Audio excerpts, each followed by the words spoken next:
Northern അയർലൻഡിലെ പ്രമുഖ മലയാളി സംഘടനയായ Belfast Malayali association പുതിയ എക്സിക്യൂട്ടീവ് കമ്മിറ്റിയെ ഐക്യകണ്ഠേന തെരഞ്ഞെടുത്തു. വനിതകൾക്ക് കൂടുതൽ പ്രാതിനിധ്യം ഉറപ്പുവരുത്തിക്കൊണ്ടാണ് പുതിയ ഭരണസമിതി രൂപീകരിച്ചത്. പുതിയ ഭരണസമിതിയിൽ പ്രസിഡന്റായി ജയൻ മലയിൽ, സെക്രട്ടറിയായി ആതിര അനൂപ് എന്നിവർ തുടരും.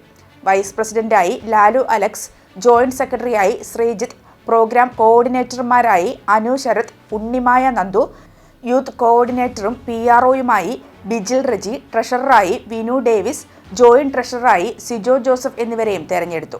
കഴിഞ്ഞ കമ്മിറ്റിയിൽ നിന്ന് ഒഴിവായ അംഗങ്ങൾക്ക് പകരമായി Dhanya Aneesh, Meenu Thomas, Noufal, Arjun, Alan George എന്നിവരെയും ഉൾപ്പെടുത്തി ആകെ 14 അംഗ എക്സിക്യൂട്ടീവ് കമ്മിറ്റിയാണ് 2026-27 കാലയളവിൽ BMAയുടെ പ്രവർത്തനങ്ങൾക്ക് നേതൃത്വം നൽകുക.